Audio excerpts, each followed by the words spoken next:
Assalamualaikum warahmatullahi wabarakatuh. Alhamdulillah, wassalatu wassalamu ala rasulillah. Segala puji dan puja kehadirat Allah subhanahu wa ta'ala. Juga salawat dan taslim kepada Nabi besar Muhammad sallallahu alaihi wa ala alihi wa sahbihi wasallam. Saudaraku seiman, kita melanjutkan seperti biasa di hari Kamis siang pukul 13.00 sampai 14.00 insyaAllah pada buku kita Wanita Muslimah Inilah Surgamu yang ditulis oleh Syekh Abdullah bin Jarullah Al-Jarullah. Dan kita sudah membahas pada pertemuan yang lalu tentang keutamaan wanita yang taat kepada Allah, Rasulnya dan juga suaminya. Dan sudah kita titik beratkan ini adalah inti daripada kebahagiaan setiap muslimah. Bagaimana dia mengenal Tuhannya Allah Azza wa Jal, lalu dia patuh terhadap perintah-perintah Allah dan meninggalkan larangan, juga patuh kepada Rasulullah sallallahu alaihi wasallam sebagai utusan Allah yang membawa syariat Allah kepada seluruh umat manusia ini, mengikuti perintah beliau dan meninggalkan larangannya, dan kemudian juga taat pada suami karena Allah dan Rasulnya yang memerintahkan untuk itu. Jadi tidak lagi melihat figuritas suami, tetapi lebih melihat kepada perintah Allah pada suami tersebut. Dan kita akan masuk insya Allah pada siang ini, semoga Allah berkahi, tentang harapan dan cita-cita yang diharapkan oleh penulis tentunya. Ya.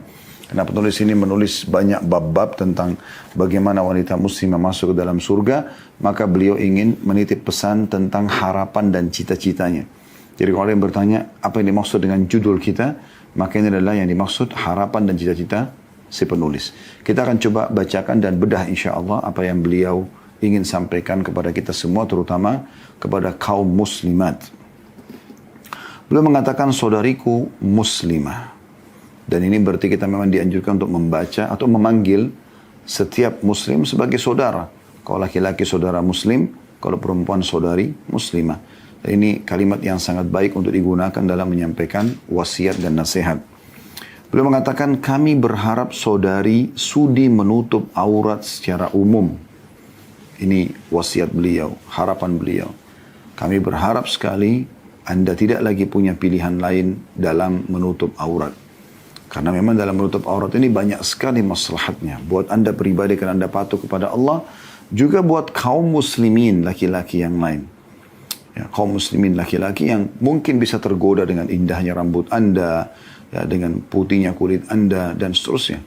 Anda selamatkan mereka dari fitnah-fitnah yang bisa bermudarat terhadap keimanan mereka, terhadap keislaman mereka. Ya.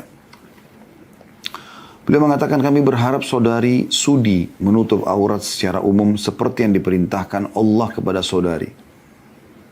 Jadi bukan karena tradisi, bukan karena perintah orang tua. Enggak, memang karena sesuai apa yang Allah perintahkan. Ya. Dan itu, kata beliau, saat berada di rumah. Di rumah maksudnya pada saat ada laki-laki yang bukan mahram, ya. Seperti banyak di antara muslimat yang punya supir misalnya, ya. Atau mungkin ada orang pembantu rumah tangga, PRT, tapi memang dari kaum laki-laki. Ada sebagian rumah seperti itu, ya. Ada pembantu perempuan, ada pembantu laki-laki. Mungkin yang sering disuruh belanja ke pasar dan seterusnya, ini biasanya kaum laki-laki. Ini yang di sebagian rumah ada terjadi seperti itu, ya. Maka beliau maksudkan saat berada di rumah menggunakan hijab sesuai apa yang Allah perintahkan. Supaya jangan keluar rumah saja, tapi dalam rumah pun pakai gitu, ya. Jalan-jalan, ya. Pas Anda jalan keluar, Anda tutup aurat Anda. Pasar-pasar, pesta-pesta, kendaraan umum, pesawat, dan di berbagai sarana transportasi lainnya. Atau juga di kantor-kantor. Jadi di semua keadaan ini, semua tempat ini Anda tutup aurat Anda. Ya. Kemudian beliau mengatakan, bukankah saudari telah mengetahui ancaman Allah Azza wa Jal? Ancaman Allah yang maha kuasa, maha mulia terhadap wanita yang membuka auratnya di hadapan lelaki non-mahram atau lelaki yang bukan keluarganya. Sudah kita jelaskan itu, ya. Hadisnya yang dua golongan dari ahli neraka yang belum pernah aku lihat, kata Nabi SAW di masa hidup beliau. Yang pertama adalah sosok pengawal-pengawal yang membawa cambuk-cambuk dari ekor sapi yang, ya, mencambuk orang-orang secara zalim. Dan yang kedua adalah wanita yang berpakaian tapi seperti telanjang. Ya. Kemudian mereka condong dan mencondongkan, maksudnya condong untuk menggoda laki-laki, dan akhirnya laki-laki pada tergoda dengan dia. Rambut mereka seperti punuk unta yang sengaja diblow ke atas, yang dimodel ke kanan ke kiri, diuraikan sana uraikan sini untuk menjadi penggoda, gitu ya. Mereka tidak akan mencium bau surga. Mereka tidak akan masuk surga dan tidak akan mencium baunya, ya. Jadi ini ada ancaman yang sangat tegas. Ini sudah pernah kita bahas hadisnya. Lalu beliau mengatakan, bukankah saudari juga sudah mengetahui pakaian yang disyariatkan Allah Azza wa Jalla kepada saudari? Adapun kebanyakan pakaian yang dicari kaum wanita di masa sekarang justru tidak dibolehkan. Artinya bukankah Anda sebagai seorang muslimah sudah harus tahu mana pakaian yang boleh, mana pakaian tidak boleh dalam syariat Allah Subhanahu wa taala? Kita berikan perumpamaan, kalau seandainya ada seorang wanita kafir, Nasraniyah, Yahudiyah, apa saja agamanya, Hindu, Buddha, kemudian kita berikan kepada mereka busana muslimah, gamis, abaya, ya. Lalu kemudian jilbabnya juga diberikan, lalu dia pakai. Dia hanya berdiri saja, anggap 5 menit.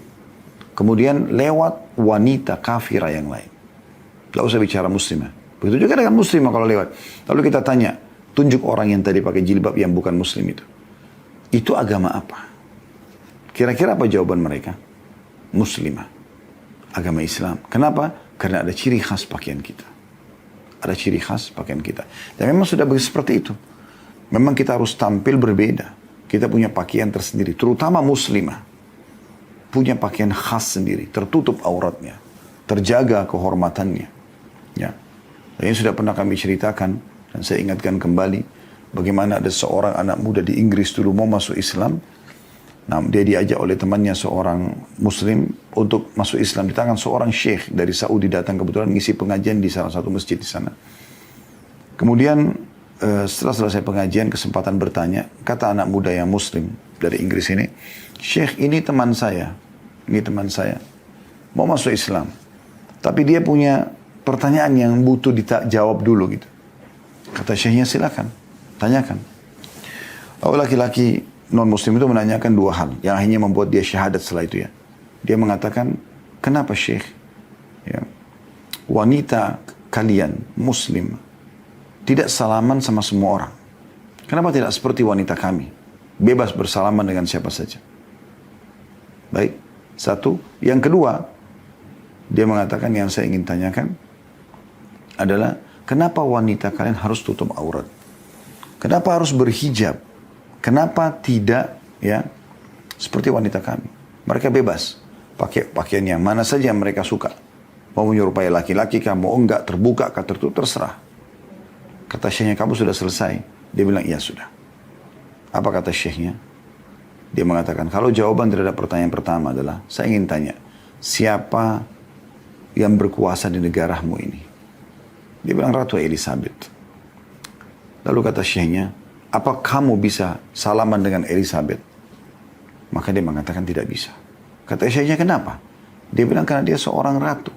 Tidak semuanya orang boleh salaman dengan ratu. Kata syekhnya, demikianlah semua muslimah, tidak terkecuali mereka seperti ratu. Tidak sembarangan orang bisa salaman dengan dia. Terjawab yang pertama. Yang kedua, syekhnya mengeluarkan 2 buah permen dari kantongnya. Satu terbungkus, satu terbuka bungkusnya. Lalu kemudian syekhnya berkata, kira-kira kalau saya suruh milih kamu permen ini, yang mana kamu pilih? Kata anak muda tersebut, saya akan pilih yang tertutup, yang masih terbungkus. Kata syekhnya, kenapa? Dia bilang, karena lebih bersih, lebih higienis, lebih steril dibandingkan dengan yang sudah dibuka, apalagi digeletakin di lantai. Kata syekhnya, begitulah setiap wanita muslimah. Mereka menutup aurat mereka, yang boleh membukanya hanya suaminya saja. Ini jawaban yang sangat tepat. Bahkan subhanallah, saya tambahkan ya, sudah selesai kisah tadi, bahwa setiap muslimah, teman-teman sekalian, itu tidak bisa, ya, dilihat lagi auratnya, bahkan oleh ayah kandungnya, saudara kandungnya, kalau setelah mereka dewasa. Setelah mereka balik, sudah nggak bisa lagi. Yang boleh hanya suaminya saja. Satu orang itu saja. Dan tidak ada poliandri dalam Islam. Nggak boleh 2 suami, 1 laki-laki saja. Jadi betul-betul dia sangat terjaga muslimah itu. Oleh karena itu di sini beliau menyinggung masalah itu. Bukankah saudariku sudah mengetahui pakaian yang disyariatkan Allah subhanahu wa ta'ala kepada saudari? Tanda tanya. Adapun kebanyakan pakaian yang dicari kaum wanita di masa sekarang justru tidak dibolehkan. Maksudnya dalam syariat Allah subhanahu wa ta'ala. Ya. Lalu beliau mengatakan sudah menjadi kewajiban para wali untuk mewajibkan kaum wanita agar merasa malu dan mengenakan pakaian yang menutup aurat. Dan ini poin penting. Bermula dari masih kecil. Saya ulangi lagi. Bagi anda yang Allah amanahkan kepada anda anak perempuan belum balik, masih kecil, biasakan mereka tertutup auratnya. Jangan pernah izinkan anak perempuan anda keluar rumah kecuali sudah berjilbab. Biasakan dari kecil. Ya. Ini sebuah kemuliaan yang luar biasa gitu. Yang tidak bisa dianggap remeh oleh setiap orang. Karena saya punya banyak pengalaman pribadi yang saya pernah jelaskan kepada salah satu kerabat kami dulu. Dia punya anak perempuan kecil. Dari kecil pada saat saya ke rumahnya, anak kecil itu datang salaman gitu. Maka saya ingatkan, kenapa anak ini gak dipakai jilbab? Oh kesian masih kecil, nanti aja. Mulai SD, gak mau dipakaikan juga. Oh kesian masih kecil, SMP, masih kecil, mungkin nanti sudah SMA. Subhanallah, anak itu masuk SMA atau sudah balik lah ya. Sudah gak mau pakai jilbab, karena dia sudah punya teman, dia sudah punya pengaruh dari luar. Sampai kuliah, sampai selesai kuliah pun, sampai menikah pun tidak berhijab. Dan akhirnya karena desakan orang tua, dia terpaksa pakai hijab. Dan hijab pun itu karena terpaksa. Artinya dia hanya pakai di waktu tertentu saja. Hanya seperti sebuah model keluar, pakai jilbab. Kalau sempat, kalau nggak sempat buka. Kalau foto, kalau kumpul sama teman-teman, kerabat, ipar, yang juga bukan mahram, tetap aja nggak usah pakai. Nah ini poin yang akhirnya bekasnya, efeknya dari waktu kecil dibiarkan. Apapun yang Anda tanamkan di masa kecil anak-anak itu, maka itu yang akan dibawa sama mereka sampai besar. Kalau Anda sudah biasakan mereka tutup aurat, mereka sholat 5 waktu, mereka baca dan menghafal Al-Quran, mereka biasa mendengarkan sejarah Nabi SAW, mereka biasa mempelajari hadis-hadis Nabi SAW, maka mereka akan terbiasa dengan itu. Kalau tidak, maka akan terbiasa dengan alam yang lain. Dan pasti teman-teman sekalian tidak ada lagi di muka bumi ini jalan kecuali dua. Jalan Allah Azza wa Jalla, jalan Allah Sang Pencipta. Dan ini disampaikan oleh putusan Allah para nabi dan rasul, dilanjutkan oleh para ulama dan da'i. Anda kalau ke jalan itu, maka pastikan Anda akan dipandu ke jalan Allah Subhanahu wa ta'ala Sang Pencipta satu-satunya. La ilaha illallah. Gak ada Tuhan yang berhak disembah kecuali Allah, dan ujung-ujungnya surga. Dan ini jalan yang benar. Jalan yang kedua tidak ada jalan yang ketiga. Dan ini jalan yang salah yang kedua ini. Ya. Itu jalannya syaitan, iblis. Yang Allah sudah mengatakan, aduun lakum fattakhidu aduwa. Musuh kalian jadikan mereka. Jadikan dia sebagai musuhmu. Musuh berarti dilawan terus. Tidak ada negosiasi sama syaitan, sama iblis. Nggak ada saatnya berdamai. Nggak ada berdamai, berteman, nggak ada. Musuh abadi selamanya.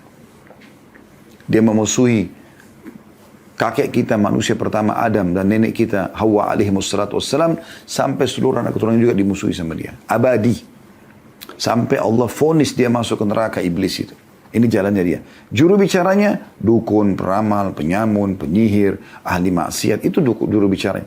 Anda kalau ke sana dipandu ke jalan iblis. Ujungnya neraka. Nggak ada jalan yang ketiga. Yang pertama benar, yang kedua salah. Sudah selesai. Jadi kalau Anda tidak menggunakan busana muslim yang Allah perintahkan, berarti Anda akan menggunakan pakaian yang diperintahkan oleh syaitan. Nggak ada yang lain, terbuka auratnya. Berarti semua rentetannya di situ selain dosa kepada Allah Subhanahu wa taala, apapun yang syaitan programkan di terbuka aurat Anda akan terkena. Pasti. Apalagi dengan berkembangnya medsos sekarang, ya. YouTube, Instagram, Facebook, TikTok, apa semuanya. Ini sudah luar biasa gitu. Sudah makin memvulgarkan penampilan-penampilan mereka. Tadinya mereka masih tertutup di sekitar lokasinya, sekarang bisa terpublikasi bahkan ya sampai ke internasional. Berapa banyak dosa yang dipanen dari wanita seperti ini. Karena setiap orang yang lihat auratnya dia akan berdosa. Ya. Di sini beliau mengatakan sudah menjadi kewajiban para wali, ayah dan ibu, untuk mewajibkan kaum wanita agar mereka malu dan mengenakan pakaian yang menutup aurat mereka. Supaya para walinya selamat dari hisab hari kiamat dan juga diselamatkan anaknya tadi. Seluruh pakaiannya harus diteliti. Jenis-jenis pakaian. Kecuali di rumah lain dia pakai di rumah tidak ada masalah. Ya. Apalagi sama suaminya. Tapi Umumnya yang dipakai adalah tutup aurat. Walaupun dalam rumah kalau ada tadi yang bukan mahram atau keluar rumah secara umum. Kata beliau karena seorang wali, terutama ayah di sini, bertanggung jawab dan memang ditugaskan menjaga dan memelihara kaum wanitanya. Istrinya, ibunya, tantenya, anaknya, saudarinya. Sebagaimana Allah menjelaskan dalam surah An-Nisa, surah nomor 4 ayat 34. A'udzu billahi minasyaitonir rajim. Ar-rijalu qawwamuna 'alan nisa. Kaum laki-laki adalah pemimpin bagi kaum wanita. Pelindung, pendidik, pengatur, itu kaum laki-laki. Di sini masuk ayah kepada anak-anaknya, anak untuk ibu, tante, saudara untuk saudarinya, suami untuk istrinya. Semuanya masuk ke dalamnya. Ya. Ini semua pertanggungjawaban yang sangat berat di sisi Allah SWT pada hari kiamat kalau dibiarkan. Dan Allah memerintahkan agar kita menyelamatkan diri kita dan mereka semua dari api neraka. Agar jangan terjerumus pada pelanggaran-pelanggaran ini. Dalam surah At-Tahrim, surah nomor 66 ayat 6, Allah berfirman, A'udzu billahi minasyaitonir rajim. Ya ayyuhalladzina amanu qu anfusakum wa ahlikum naran waquduhan nas wal hijarah. Al-ayat. Hai orang beriman, selamatkan dirimu. Peliharalah dirimu dan keluargamu dari api neraka yang bahan bakarnya adalah manusia dan batu. Bermula dari masalah bahasan hijab dan masuk kepada bahasan-bahasan yang lainnya. Tapi masalah hijab ini masalah yang besar sekali, bukan masalah kecil. Masalah yang tidak boleh dianggap remeh. Selalu berikan pakaian yang tertutup. Ya. Biasakan mereka pakai pakaian tertutup. Kecuali untuk tidur. Tidur pun biasanya, bagusnya kalaupun piyama dengan panjang. Ya. Sesekali mungkin Anda izinkan menggunakan baju pendek. Ya. Mungkin baju dengan pendek. Ya. Tapi kalau celana usahakan selalu lebih baik, lebih panjang, lebih baik. Gitu. Ya. Sehingga mereka terbiasa dengan itu. Biasanya subhanallah para muslimah ini kalau sudah dibiasakan oleh walinya atau orang di sekitarnya dengan hijab, dia punya rasa malu tersendiri. Sampai-sampai pada tingkat kalau seandainya ada orang yang masuk nyelonong ke rumahnya lalu kemudian melihat dia tidak tutup auratnya, dia merasa malu sekali, risih. Wajahnya mungkin memerah, dia lari ke dalam kamar, mungkin dia marah. Itu ciri orang yang memang tutup aurat karena Allah subhanahu wa ta'ala. Kalau orang tutup aurat hanya karena desakan, lingkungan, keadaan, maka pastikan mereka akan ya, begitu saja. Mereka akan begitu saja. Artinya tidak ada masalah dilihat orang atau tidak dilihat orang, bagi dia hal yang biasa gitu. Ya. Ini sering kali terjadi. Di Indonesia ini sering kali terjadi gitu. Di rumah mereka nggak pakai hijab, pakai celana pendek, pakai baju tidur, sepupu datang, ya. Sepupunya bukan mahramnya, gitu kan? Atau suami tantenya, itu kan bukan mahram dia, ya. Ipar, bukan mahram semua ini. Sampai kata Nabi SAW, kalau dua orang laki-laki dan perempuan bersama, yang ketiganya adalah syaitan, yang ketiganya adalah syaitan, ya. Maka seorang sahabat mengatakannya, Rasulullah, bagaimana dengan ipar? Kata Nabi SAW, ipar justru kematian. Jangan berlebihan masalah ini. Dan bagi anda, wahai muslim yang menganggap bahwa saya kalau berhijab saya akan jelek. Ini bisikan syaitan. Jalan kesesatan itu. Tidak benar sama sekali. Berapa banyak muslimah yang justru anggun. Ya, menjadi berwibawa. Dihormati oleh kaum laki-laki. Justru dengan hijab. Saya pernah sampaikan di beberapa cuplikan ceramah yang lain ya. Tapi saya tiba-tiba teringat ada seorang sahabat ayah saya. Sudah meninggal rahimahullah. Beliau mengatakan ada satu temannya. Dia temuin, hanya berteman orang asli dari negeri Arab ya. Maroko atau Jazair salah satunya. Itu jadi warga negara Perancis. Dia datang ke Indonesia lalu dia bilang saya ingin menyumbang untuk kaum muslimin gitu. Tapi saya ingin masuk ke daerah-daerah pedalaman yang mungkin belum banyak tersentuh oleh para donatur ya. Maka teman ayah saya ini membawa dia di daerah Bogor sebenarnya, di beberapa kecamatan kecil masuk ke dalam. Saya tidak disebutkan lokasi tepatnya di mana, tapi dia ceritakan, dia bilang, saya ada satu masjid kecil, ada imamnya, teman ayah saya ini kenal. Dia bilang, saya ajak orang ini ketemu, karena ini seorang pengusaha, dia punya uang, dia ingin sumbangkan untuk muslimin. Setelah ngobrol-ngobrol sama imam, sementara ngobrol gitu, tiba-tiba ada lewat seorang wanita yang menggunakan cadar. Dia lihat di Jakarta aja jarang orang pakai cadar. Apalagi ini di pedalaman, ini luar biasa nih. Kemudian dia tanya, ini laki-laki ini tahu, orang kalau pakai cadar tuh berarti sudah wanita yang coba lebih menyempurnakan hijabnya gitu. Dia tanya imam itu, ini siapa perempuan? Kata imam tersebut, ini wanita yang terbaik di kampung kami. Paling menjaga, tidak sembarangan matanya jelalatan, tidak sembarangan bergaul bebas. Dan dia diolok-olok oleh anak-anak muda di kampung ini. Kata orang itu, olok-oloknya apa? Mereka bilang, dengan pakaian hijab seperti itu siapa yang mau menikah sama kamu? Kami aja tidak ada yang mau, kata anak laki-laki di situ. Maka spontan si laki-laki ini mengatakan, bawa saya ke rumahnya, saya akan melamar anak perempuan itu. Maka mereka datang ke rumahnya, kemudian melihat dan melamar, dan setelah itu menikah dibawa ke Perancis.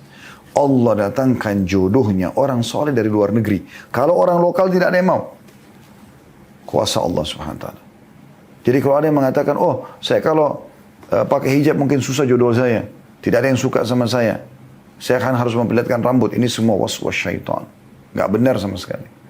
Itu gangguan syaitan yang tidak boleh Anda ikutin. Sama sekali. Yang Anda harus ikutin justru perintah Allah subhanahu wa ta'ala. Yakin teman-teman sekalian. Kalau Anda tutup aurat Anda, Allah subhanahu wa ta'ala akan menjaga Anda dari segala mudarat. Terutama gangguan lawan jenis ya. Sebagaimana disebutkan dalam Al-Quran. Ya, ini sudah pernah kita bacakan di masalah hijab kemarin ya. Dzalika adna alla yu'zain. Tujuan utama hijab adalah agar mereka tidak diganggu. Anda kalau jarang berhijab tidak mungkin sama sekali ya diganggu oleh orang. Apalagi kalau Anda pakai jilbab besar, gangguannya itu maksudnya sampai ingin mengajak supaya naudzubillah berzina atau diperkosa gitu. Orang juga berpikir ini cantik atau enggak gitu. Apalagi kalau pakai cadar tutup wajahnya, orang berpikir berapa kali gitu. Tapi kalau Anda pakai pakaian seksi, memperlihatkan paha, memperlihatkan leher, memperlihatkan pundak, rambutnya dengan indahnya. Bagaimana caranya Anda menganggap Anda tidak akan diganggu oleh orang lain? Tidak mungkin sama sekali. Orang yang paling baik akan minimal mengajak Anda berzina. Orang yang buruk akan memerkosa Anda. Ya. Karena dia pikir Anda tidak mungkin mau diajak untuk berhubungan gitu. Nah itu. Maka Allah SWT mengingatkan di sini. Selamatkan dirimu dan keluargamu dari api neraka yang bahan bakarnya adalah manusia dan batu. Kemudian beliau mengangkat sabda Nabi SAW, peringatan untuk para wali, ya, agar berhati-hati, jangan menganggap remeh masalah ini. Yaitu sabda beliau SAW, ar-rajulu ra'in fi ahlihi, wa huwa mas'ulun ar-ra'iyatihi. Ya. Wa kadzalika al-mar'atu ra'iyatun fi baiti zawjiha, wa mas'ulatun ar-ra'iyatiha. Seorang laki-laki menjadi pengembala, pengembala atau pemimpin di sini tepatnya. Biasanya digunakan kata ra'in ini untuk pengembala domba, karena dia yang memimpin, dia yang mengatur dombanya kemana-mana. Seorang laki-laki adalah pemimpin dan dia bertanggung jawab atas apa yang berada dalam kepemimpinannya, istri dan anak-anaknya. Demikian pula seorang wanita menjadi pemimpin di rumah suaminya. Setiap jengkal rumah suami, tanggung jawab Anda. Setiap jengkalnya. Benda-benda semua dari situ, tanggung jawab Anda, wahai muslim. Hati-hati. Allah akan tanya, kemana sendok ini, kemana gelas itu? Kenapa ini rusak, kenapa ini enggak rusak? Kalau ada sesuatu yang Anda lakukan kesalahan, bahasakan sama suami. Maaf ya, tadi ada gelas yang pecah, nanti ada begini, ada begitu. Jelaskan supaya dihalalkan gitu. Bertanggung jawab di rumah suaminya. Dan dia bertanggung jawab terhadap apa yang berada dalam kepemimpinannya. Hadis ini diriwayatkan Bukhari Muslim. Riwayat lain mengatakan, dan anak-anak suaminya. Jadi anak-anak ibu di rumah itu adalah anak-anak suami, bukan anak-anak ibu sendiri. Sudah pernah saya luruskan ya. Ada sebagian muslim yang mengatakan, yang penting anak-anakku. Oh enggak, yang penting suamimu, hai muslim. Anak-anak itu disuruh bakti pada Anda. Anda disuruh bakti sama suami. Nah ini poin penting yang harus digarisbawahi. Lalu beliau mengatakan, wahai kaum muslimin sekalian. Ini harapan dan cita-citanya. Bertakwalah kepada Allah Azza wa Jalla dan cegahlah wanita-wanita kalian dari perbuatan yang diharamkan oleh Allah. Bertakwa artinya tunduk dan patuh. Taulah Allah akan hisab Anda dan Allah akan tanya itu. Wajibkan mereka berhijab. Karena wanita itu adalah aurat pada segala sisi tubuhnya. Memuliakan aurat adalah dengan menutupinya. Itu berarti menjaga kehormatan dan kemuliaan seorang wanita. Banyak orang bercermin dengan negara barat. Orang non-muslim, kaum Nasrani, kaum Yahudi. Apakah Anda sudah tahu teman-teman sekalian? Di agama mereka pun, orang-orang yang coba mendekatkan diri pada agama. Kalau kita mungkin orang-orang yang fanatik dengan agama. Anda lihat para biarawati bagaimana? Berhijab, bahkan hijabnya besar. Jilbabnya besar, jubahnya besar. Laki-lakinya, para rahib-rahibnya, mereka menggunakan baju seperti gamis, ya, menutup aurat mereka, menjaga pandangan mereka. Di agama mereka aja seperti itu, ya. Jadi orang-orang yang terbuka auratnya di pantai tidak berpakaian atau pakai pakaian dalam saja, apalagi sampai mengangkat cuplikan-cuplikan, semoga Allah hilangkan dari tengah-tengah kaum muslimin, karena itu mengganggu, gitu kan, generasi muda Islam. Maka itu adalah orang-orang yang melanggar dalam agama mereka sebenarnya. Kenapa Anda contohin orang yang melanggar? Mencontohi saja orang yang agamis di antara mereka tidak dianjurkan. Apalagi mencontohi orang yang maksiat di antara mereka. Kita mencontohi dalam sesama muslim saja. Dan juga mencontohi orang-orang yang soleh dan soleha. Tidak boleh kita contohi orang-orang ahli maksiat dari kaum muslimin. Kenapa Anda contohi ahli maksiatnya agama lain? Ya. Jadi perempuan pakai rok pendek, perempuan tidak pakai jilbab, itu dalam agama Nasrani pun Anda lihat. Biarawatinya tidak ada yang seperti itu. Yang dekat dengan agama itu biarawati itu. Kenapa mereka berhijab? Dan aneh sekali kalau ada biarawati membuka jilbabnya atau punya bergaulan bebas sama seorang laki-laki, itu disorotin sama mereka. Nah itu sebenarnya, itu kebaikan dalam agama mereka. Kalau orang mau contoh, harus kan contoh itu. Tapi ini enggak. Anda bukan contoh itu. Mencontoh yang benar saja di antara mereka itu tidak perlu. Karena agama kita sudah ajarkan kita mana yang benar dan mana yang salah. Apalagi Anda mencontoh orang yang salah di antara mereka, saudara. Jadi jangan terpengaruh dengan pakaian-pakaian mereka. Anda nukil semuanya dengan menganggap ini adalah modern. Ini enggak benar. Ada sebuah materi yang dipelajari di kampus-kampus Islam. Kalau memang mereka belajar materi ini, dan kami dulu pernah belajar, namanya Ghazul Fikr. Perang budaya. Bagaimana orang-orang non-muslim ini, mereka untuk memerangi kaum muslimin, bukan hanya sekedar dengan pedang, yang sering kita dengar dulu ada perang salib, segala macam. Itu bukan cuma itu. Tapi bagaimana mereka masuk ke dalam kaum muslimin untuk memerangi mereka, agar mengubah agama mereka yang sudah dijadikan sebagai tradisi. Karena kita orang Islam, menjadikan Islam sebagai tradisi kita, bukan tradisi yang kita Islamkan. Sehingga semua muslim dan muslimah punya standarisasi, ya, hukum, peraturan dalam hidup mereka, dalam pekerjaan, dalam rumah tangga, dalam segala hal gitu. Ya. Maka ini diubah sama mereka. Bermula dari pakaian, bermula dari pergaulan. Bahkan kita temukan di Indonesia pun ada. Mungkin kalau kita lihat KTP-nya laki-laki itu bernama Muhammad. Mungkin ya perempuannya bernama Siti Aisyah atau Aisyah misalnya. Nama-nama yang mulia. Tapi kita temukan tidak berhijab. Kehidupannya di diskotik, mabuk-mabukan, obat-obatan. Mana muslimnya ini? Kenapa kita tidak tampil dengan ciri khas kita? Kenapa Anda ambil yang terburuk dari agama lain? Mereka yang narkotika, mabuk-mabukan itu buruk di pandangan mata mereka, di agama mereka. Kenapa Anda nukil itu ke dari kehidupan Anda? Apakah orang minum jahe dan susu tidak nikmat? Nikmat teman-teman sekalian. Lalu kenapa harus khamr? Kenapa harus narkotika? Sudah dijelaskan oleh para ilmuwan itu buruk untuk kesehatan. Allah pun permalukan para pelaku-pelakunya itu. Kenapa Anda pilih itu? Kenapa Anda nggak pilih yang halal dan jelas? Minum-minum yang sehat, makan makanan yang sehat, berpenampilan yang berapi, yang tertutup aurat, yang juga Anda terlihat di bawahnya. Kenapa Anda lakukan itu? Kenapa harus sesuatu yang buruk, teman-teman sekalian? Saudaraku seiman, bagi Anda yang pegang buku ini, Anda bisa lihat di bagian belakang sekali, di cover buku ini. Yaitu beliau mengatakan kaum wanita menjadi salah satu fitnah terbesar bagi umat ini pada saat mereka melanggar agama. Kalau kaum wanita bisa menjaga jati dirinya sebagai seorang muslimah yang menutup aurat, yang melazimi atau tinggal di rumahnya, keluar dalam keadaan darurat saja, maka 90% permasalahan umatnya bisa selesai. Di tangan mereka akan lahir kader-kader umat, pemimpin umat yang terbaik. Lahir dari tangan wanita muslimah yang baik, yang salihah. Akan keluar para hafadz Quran, akan keluar para imam-imam masjid, akan keluar para ulama-ulama, pemimpin-pemimpin yang saleh. Beliau mengatakan, kaum wanita menjadi salah satu fitnah terbesar bagi umat ini.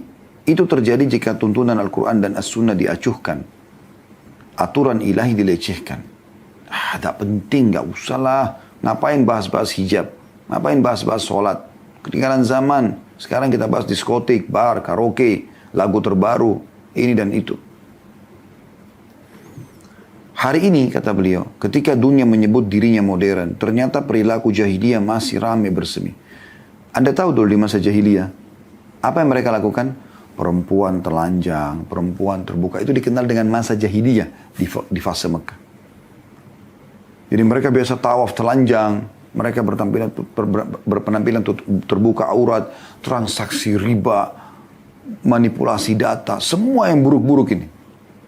Lalu datang Islam memperbaiki semua itu. Jadi itu bukan modern. Itu kampungan malah. Ya. Itu klasik sekali. Itu masa jahiliyah. Islam datang menghapus semua itu. Mengangkat manusia kepada derajat yang sebenarnya. Saling menghormati. Tidak ada yang menzalimi satu sama yang lain. Kata beliau hari ini, ketika dunia menyebut dirinya modern, ternyata perilaku jahiliyah masih ramai bersemi. Fitrah dan jati diri kaum wanita dieksploitasi dengan selubung HAM, gender, seni dan keindahan. Jadi disuruh tampil. Penampilannya apa? Ya, lomba wanita tercantik dunia. Telanjang. Nggak pakai pakaian. Tunjukkan keindahan tubuhnya. Kan aneh, ya. Dengan alasan itu kan hak asasi manusia. Biarin aja. Loh, hak asasi manusia. Ada agama yang memandu kita, saudaraku seiman. Agama datang memandu kita. Mana yang boleh, mana tidak boleh. Kita tahu ada Tuhan kita, Allah SWT yang mengawasi. Ini semua hawa nafsu yang diikutin, akhirnya supaya menikmati kepada kaum wanita. Persamaan gender. Padahal sebenarnya beda antara laki-laki sama perempuan. Sudah pernah kita jelaskan masalah itu.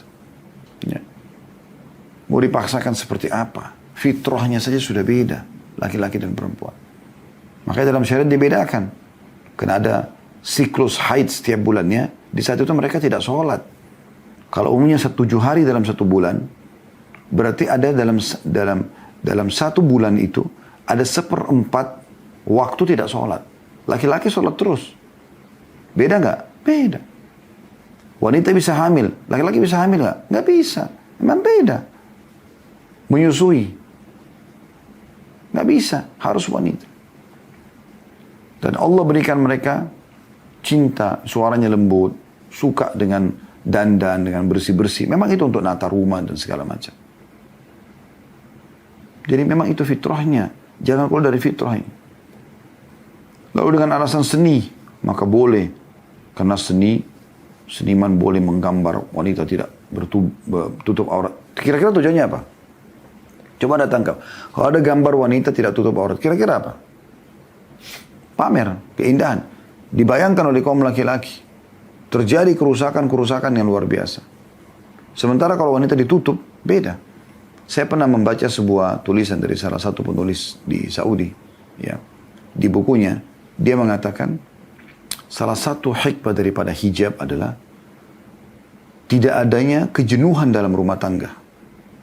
Kok bisa dirincikan oleh beliau penulis ini? Dia mengatakan, kalau seorang laki-laki keluar dari rumahnya, semua wanita berhijab. Istrinya pun berhijab. Masuk ke rumah, dia lihat penampilan yang berbeda. Pakai celana pendek depan dia. Sebagai istri tentunya, kita bicara istri. Pakai baju ketat, mungkin cuma pakaian dalam. Mungkin bahkan tidak berbusana depan suaminya. Maka itu membuat suaminya makin sayang sama dia. Karena memang tidak ada wanita lain yang dia lihat. Tidak ada pilihan lain. Tapi di saat dia hidup di sebuah wilayah yang di sana terbuka, di sini terbuka. Setiap saat dia membandingkan terus. Dan ini bisa mengurangi rasa suka dia pada istri. Makanya pernah ada seorang syekh di Jeddah. Dia kedatangan seorang laki-laki yang berkata begini. Syekh, saya tahun pertama menikah masih cinta sama istri saya. Tahun kedua mulai dia punya anak berubah. Tahun ketiga berubah lagi. Terus begitu. Sekarang sudah 10 tahun seperti sudah saudari saya sendiri. Saya seperti sudah tidak ada cinta lagi. Melakukan biologis pun hanya sekedar ya, karena kewajiban. Syekhnya balik bertanya, apa kau mau cintamu sama istrimu kembali? Seperti awal dulu? Kayak awal-awal menikah? Dia mengatakan iya. Kata syekhnya, turunkan pandanganmu dari yang haram. Ternyata dengan melihat banyak model-model wanita ini, membuat orang jadi dingin dengan istrinya. Ya. Kecuali yang Allah rahmati, mungkin ada sebagian orang yang dia ambil ide, dia kasih, oh istrinya ini loh, saya mau kau begini misalnya. Hanya sekedar ide saja, mungkin itu pun salah ya. Tapi di sini masih mungkin. Tapi umumnya tidak seperti itu. Kaum laki-laki yang keluar rumah, begitu keluar dari apartemennya atau keluar dari rumahnya, pagar rumahnya, sudah mulai tetangga dandannya seorang wanita, istri tetangga seperti ini. Di ujung komplek ada juga begini. Di luar komplek begitu, di kantor tempat kerja, di rumah makan yang dia makan, dan seterusnya. Maka terbuka sekali pintu-pintu perzinahan yang memang diharamkan dalam Islam. Tapi kalau hijab ada, itu luar biasa. Makanya dia bilang tadi, kami wasiatkan, berhijablah wahai muslimah. Bukankah kau sudah tahu Allah perintahkan itu? Wahai para walinya, sadarlah, penting ini, karena pengaruh terhadap kehidupan sosial besar sekali. Kalau seorang laki-laki keluar, ditemukan semua berhijab. Ya. Maka beda sekali. Dan dia hanya nikmati istrinya di rumah nanti. Maka cinta dalam rumah tangga itu besar sekali. Jadi kebanyakan kendor dalam rumah tangga seperti itu. Laki-lakinya jelalatan matanya, perempuannya juga jelalatan juga di luar. Hanya membandingkan terus antara laki-laki yang dia tonton di sinetron, di film, di jalanan, di mall dengan suaminya. Tentu saja akan ada perbedaan-perbedaan. Bahkan bisa lebih. Secara fisik yang dia lihat dengan matanya dan dia pikirkan dengan pikirannya. Mungkin laki-laki itu lebih putih, lebih tinggi, lebih kekar, lebih humoris atau apalah. Sehingga suaminya jatuh di depan matanya. Coba kalau setiap muslimah menurunkan pandangannya, kalau dia keluar pakai hijab, dia menjaga hubungan, maka tentu dia tidak akan terpengaruh untuk hal seperti ini. Tapi kalau dia sibuk di Facebooknya, di Instagramnya, ya terus saja dia ikuti perkembangan, kenalan-kenalan sama orang, enggak kok saya cuma teman aja, cuma sahabat saja. Rusaklah semuanya. Rusaklah semuanya. Maka ini efeknya sangat besar. Perlu diperhatikan baik-baik ini. Lalu beliau mengatakan, saya ulangi, hari ini ketika dunia menyebut dirinya modern, ternyata perilaku jahiliyah masih ramai bersemi. Fitrah dan jati diri kaum wanita dieksploitasi dengan selubung HAM, gender, seni, dan keindahan. Yang memiriskan hati begitu banyak kaum muslimah yang terpedaya. Ini yang sangat kita sayangkan. Kalau kita ingatkan seperti ini, oh ini garis keras, ini kayaknya terlalu ekstrim gitu kan. Maka tidak asing di Indonesia muncul ibunya berhijab, anaknya tidak berhijab. Gak apa-apa, nanti aja. Ibunya, kalau anaknya berbuat dosa, ibunya tanggung. Ibunya meninggal, anaknya belum berhijab, ibunya tanggung juga dosanya. Ini bahaya sekali. Ayahnya tanggung semua itu. Tambah lagi sudah tidak berhijab, disafarkan ke luar negeri, nuntut ilmu ke negara-negara non-muslim. Tambah hancur semua pergaulannya. La haula wa la quwata illa billah. Lalu beliau mengatakan, kaum muslimin sekalian. Kita kembali ke halaman 90 di buku kita ya. Kaum muslimin sekalian, hati-hatilah terhadap kemarahan Allah.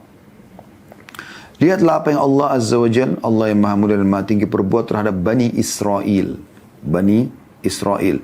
Ketika mereka menyepelekan dan meninggalkan amar ma'ruf nahi mungkar. Mereka akhirnya terusir, terlaknat dan dimurkai oleh Allah SWT. Anda bisa baca dalam surah Al-A'raf ya. 163 sampai 167 menjelaskan tentang penduduk ya, negeri Ila yang mereka tidak amar ma'ruf nahi mungkar. Bagaimana Allah binasakan mereka. Banyak orang tidak sadar, rumah tangganya tidak langgeng justru karena loss di sini. Mereka tidak ingatkan istrinya untuk tutup aurat.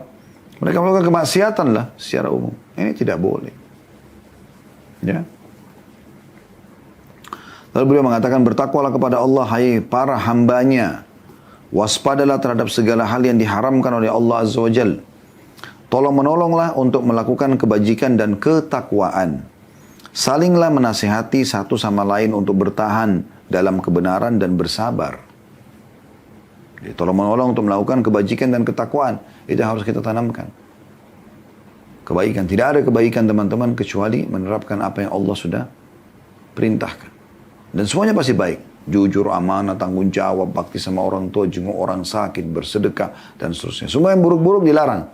Menipu, bohong, mencuri, menggunjing, dan seterusnya. Tolong menolonglah untuk melakukan kebajikan dan ketakwaan. Salinglah menasihati satu sama yang lain untuk bertahan dalam kebenaran dan bersabar. Karena Allah selalu menolong orang-orang yang bersabar, bertakwa, dan selalu bersama mereka yang berbuat baik. Bersabarlah dan lipat gandakan kesabaran kalian.